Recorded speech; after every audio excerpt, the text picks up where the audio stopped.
What's up everyone, this is Scher talking and welcome back to my channel.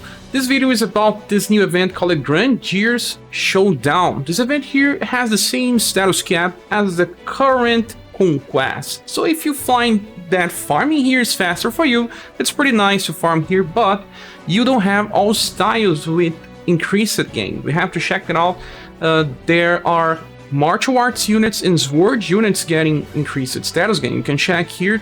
All sword units and all martial arts units are getting increased status, so that's a good time to train them, especially if you already done with Seeker's Path. Seeker's Path has 2 days left, so you should also prioritize leveling up if you still have some skills to learn.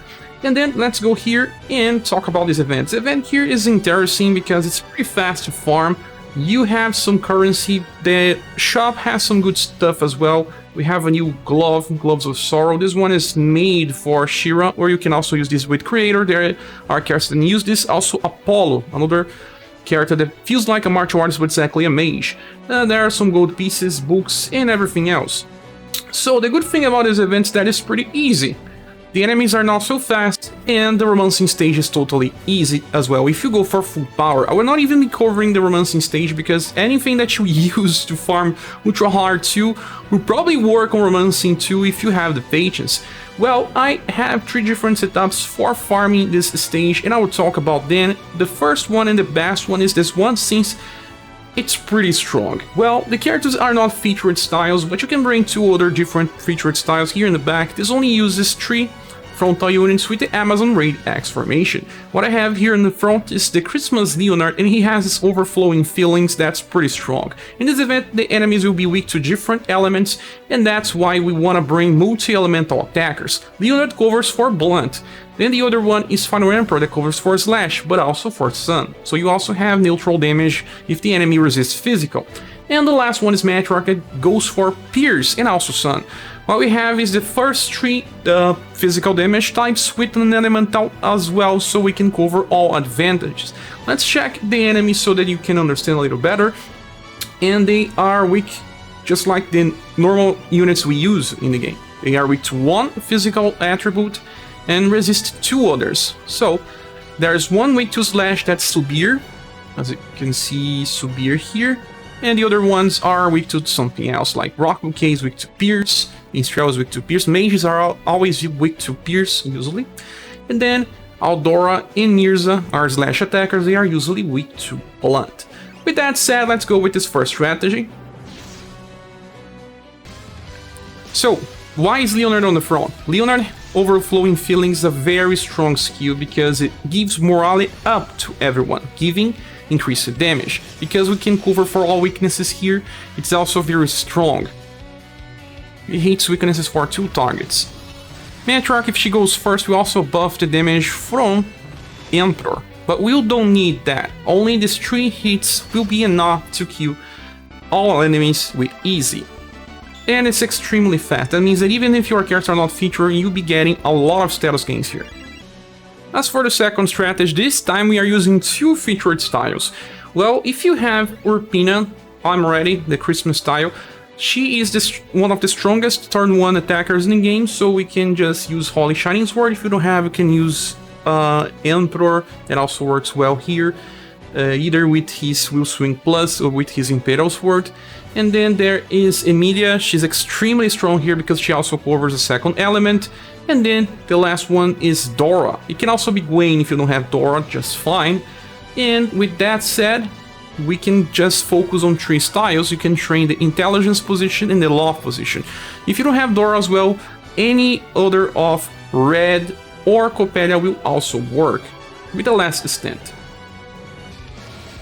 What's interesting about this composition is that we don't have Pierce. Also, another character that can sub for Urpina is Matriarch. UDX Matriarch with her very powerful attack. ScherBR is half HP after this attack. And now, Bolt Thrower is strong enough to finish them all with easy. And then 2 characters are being trained easily as well. Now for my last strategy, I am using Deadly Pierce X if you want to train characters that are pierce damage alongside blunt, that being gunners. This one works pretty well. We have Dark here on the top with Firecracker. If you don't have Dark, you can use any Jamil, or you can also use Xenon with Noble Cross Inherited. It will do just a little less damage.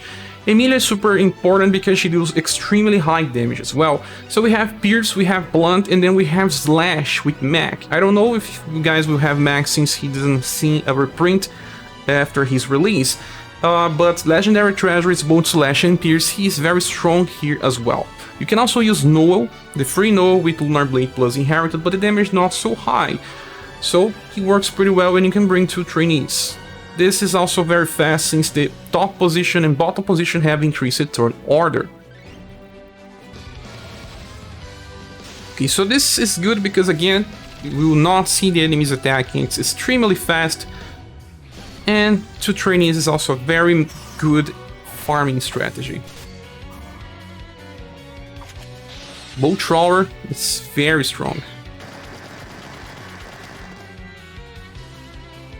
All dead. And now that we finished this, let's talk about something important here. We have this hexagonal kite that drops after you finish the stage, and this is something that we need to use in this event to get some rewards. But it's more about community event where you do some runs to reach a number, that result for the developers to give us a reward.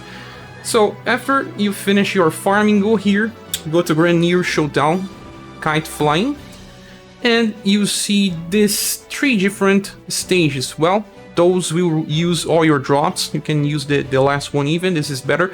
You will get 9 different chests, but the rewards are not that interesting, to be honest. You get this kite string, that means that you ran the event and got the drops. Just to count, they will count just this kite string to be instead of just counting the other currency because you have to spend. And you also get these Shiel pieces. The good thing about Shiel pieces is that we got her, but it was not enough to get her to level 50. Those that are skipping Shira, they can get her maxed for free just by running this. Well, it's not a guarantee for her to drop, but you can get some other stuff like weapon upgrade materials, and that's that. You don't have chances to get gold pieces, so this event is not that good for farming, but at least you can get this character maxed easily. With that said, that's all guys. I hope you enjoyed the video. Please subscribe if you haven't. If you want to support the channel, there are links here in the description of the video. Hope to see you soon in the next one. Bye.